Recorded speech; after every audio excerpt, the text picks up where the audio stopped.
Chaos and danger are always the words people think of when mentioning the northern region of Myanmar, a dark land that makes anyone who hears about it shudder.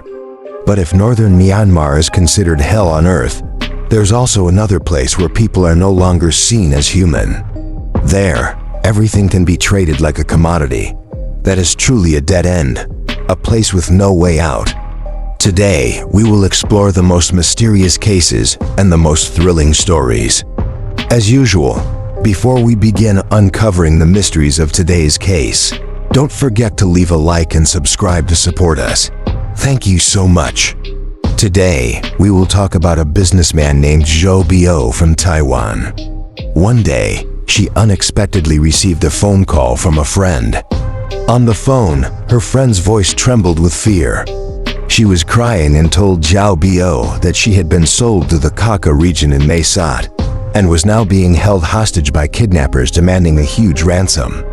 Mae Sot may not be unfamiliar to those who enjoy detective stories and thrilling cases. Located in eastern Myanmar, it is the second largest port in the country. Along with northern Myanmar, Mae Sot is notorious for being called the scam hell. Zhou Bio, who has over 10 years of experience living and working on the Myanmar-Thailand border and has built up connections and savings, quickly gathered $170,000 in ransom money and contacted a middleman to arrange for her friend's release from Kaka. However, upon arrival, Zhou Bio waited for 2 hours at the gate but no one came. Her anxiety grew as a bad feeling settled in. After pleading, she was finally able to meet the local manager and learned a horrifying truth. Her friend had been sold to a buyer from Dubai, who had paid 5 times more to acquire her organs. 1 hour earlier, her friend had been taken onto a medical ship heading out to sea for surgery. Upon hearing about the medical ship at sea, Zhou Bio realized that her friend's life was already lost. The medical ships in the sea off Myanmar bear the Red Cross symbol, which from a distance makes them look like safe rescue vessels. Initially, these ships were used for sea rescues, but in reality, they have long ceased to be places for healing.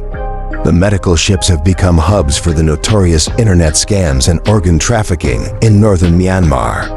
The vast open sea is difficult to police, making it hard to gather evidence of crimes. The medical ships docked at Mae Sot never fulfill their missions of saving lives as we imagine. Instead, they have become centers for illegal organ trading. Although there are now official channels to receive organs from donors, the supply is still very low. Finding compatible organs is extremely difficult. Each year, more than 1 million people are on the waiting list for suitable organs to save their lives. Among them are the wealthy and powerful, who are willing to spend vast sums of money to buy organs, regardless of their origins. For this reason, the black market for organ trading has become the best option. On the black market, there are things you can't even imagine, but nothing is impossible. From corneas to kidneys, or even skin, every part of the human body has a clear price. A kidney here can be traded for up to $1.65 million. A liver can cost millions, and of course, the prices of other parts vary as well. For the rich, what does money mean when it comes to life? To maintain their lives, these people don't hesitate to spend huge amounts of money to buy suitable organs, and most of these organs come from piglets. Piglets is the term used in the online scam network in northern Myanmar to refer to individuals who are seen as having no value. Everyone knows that the scam region in northern Myanmar is a place with no escape. But for the victims who are kidnapped and brought to this region, it is just the beginning of their suffering. Those who are tricked into going to northern Myanmar have no way out of a vicious cycle. Once they set foot in this dark land, they completely lose their personal freedom. The brutal overseers there refer to them as slaves. Any act of disobedience results in savage beatings until the person reaches the point of utter fear. Only then does the next phase begin. For those who comply, the northern scam system starts to train them. During this time, they must master all the scamming techniques and tricks as directed by their superiors. If they forget or make mistakes, they are subjected to electric shocks or beatings at any moment. Once they are familiar with the process and methods they are taught, the slaves officially begin their scam work. But reaching this stage doesn't mean their suffering is over. The dream of making millions of dollars every day is just that, a dream. Throughout their time working, these slaves have no freedom at all. They are confined to their workplaces and are only allowed to use the restroom during scheduled times. Their daily task is to continuously make phone calls, using every tactic to scam money from others. The overseers assign each person specific targets, ranging from tens of thousands to hundreds of millions of dollars. These performance quotas are a nightmare for the victims, because failure to meet them results in imprisonment and the eventual loss of their limbs. In this inhumane place, the fate of women is far worse than that of the slaves. Because women are scarce, they rarely escape becoming easy prey for the men. Beautiful and obedient women are sent to entertain the management, but once they are no longer of interest, even the most beautiful women are sold to others for further abuse. Women who are beautiful but strong-willed or uncooperative are trained, alongside those of average appearance, and then sent to the hall to serve customers. Once they enter this place, most women contract deadly diseases, and the remainder of their lives are without hope. However, that is not the worst fate. People in this place should be grateful if they are still alive, as many suffer far worse. In reality, in northern Myanmar, the value of a living person is much higher than that of harvesting their organs. There are rumors online about victims having their kidneys removed, but these cases are rare due to the lack of proper medical facilities. Kidney removal surgeries require highly specialized expertise, and there's a high risk of failure due to infection during the procedure. Given the medical conditions in northern Myanmar, they are unable to meet the necessary standards for such surgeries. However, just because northern Myanmar cannot perform these procedures doesn't mean there are no other methods. Once victims enter this place, they are no longer considered human. They become commodities, exploited until all their value is drained. More terrifying than northern Myanmar is Mayawati. If northern Myanmar is considered the beginning of the victim's suffering, then once they have no more value there, they are sold to Mayawati. It is here where cruelty and brutality reach their peak, horrifying anyone who hears about it. Piglets who fail to meet the scam targets or do not comply with the rules face even more terrifying consequences in Mayawati. Their fate was sealed in a cruel way. They were seen as worthless commodities and sold to Mayawati for hundreds of thousands of dollars. After arriving in Mayawati, they might temporarily feel a sense of peace, at least no longer enduring the beatings. But this peace is just a deceptive facade. The moment a millionaire finds a body part that suits them, the life of the piglet starts counting down, hour by hour, on the medical ships out at sea. Every part of the human body is clearly priced, from fragile skin to precious internal organs. As long as there is demand, they will be sold without hesitation for prices ranging from a few hundred to hundreds of thousands of dollars.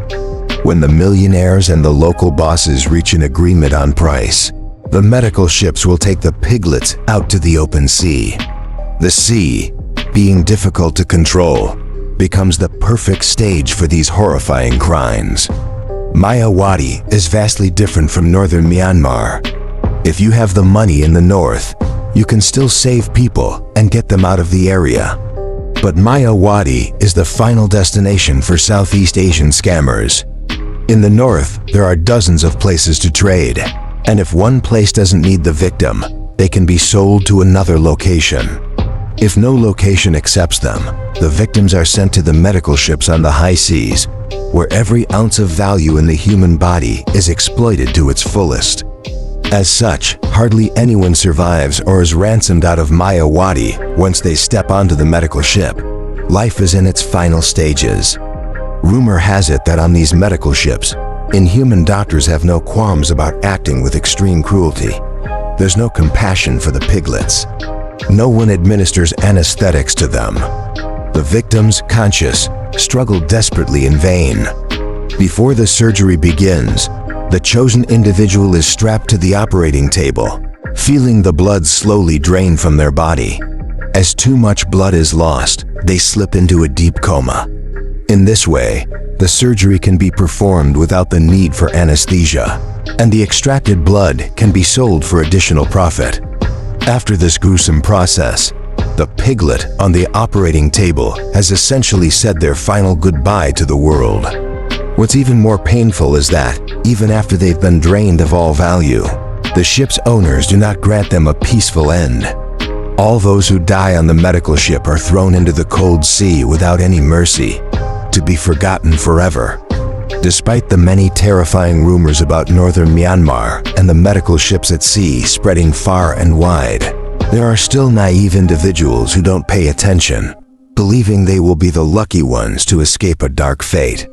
Little do they know that the treacherous terrain and bloody history of Myanmar have long determined that this place is a realm of darkness with no way out, where all dreams are crushed in a whirlpool of blood and crime. Northern Myanmar is covered by majestic mountains and vast forests, a region that is home to many ethnic groups. This harsh natural environment has turned the area into a land full of constant conflict and power struggles that have persisted for decades. Additionally, the British colonial rulers applied different policies to each region of Myanmar, further exacerbating divisions. Even after Myanmar gained independence in 1948, internal conflicts did not subside. On the contrary, for various reasons, the Myanmar government and ethnic armed groups frequently engaged in armed clashes to maintain power. Local militias continued searching for diverse sources of income. In such a chaotic environment, regular business methods became impossible. As a result, the militias began to conceive dark schemes. As long as it was a job that could make quick money, they would proceed. Initially, these groups pushed for the trade of illegal goods.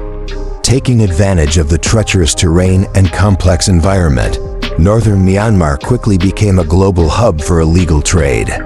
This business brought enormous profits to the warlords, but later, due to pressure from the international community regarding banned goods and the emergence of new types of contraband, the position of northern Myanmar in this market weakened. After the market shrank, the warlords were forced to find other ways to make money. At this point, they sought to develop the lottery and gambling industries. However, the warlord leaders in northern Myanmar, accustomed to brutality, could not effectively maintain this industry. At first, some people were deceived into spending money at the casinos, but after witnessing how security would easily draw guns over just a word, people began avoiding the entertainment venues and casinos in northern Myanmar. This cut off a crucial source of income.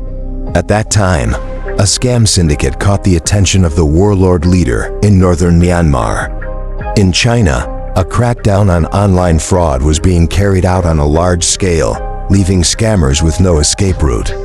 They fled, carrying their assets to northern Myanmar.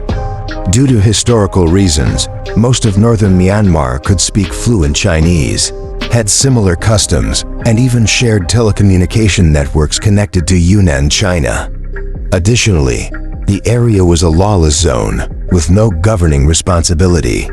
Therefore, the online fraud syndicate chose this region as their new base.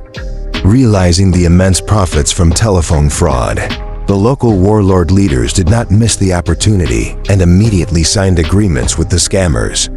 They provided venues and protection to support these operations, and the profits were split evenly. This cooperation allowed the fraud group to thrive, expand its influence, and enhance the sophistication of their schemes. From impersonating justice departments, banks, and courier companies through text messages, to using social media apps, the profits from these scams could reach tens of billions of yuan each year. However, this amount did not satisfy the insatiable greed of the warlord leaders. To gain even more profits, they gradually became heartless monsters, no longer caring about human welfare.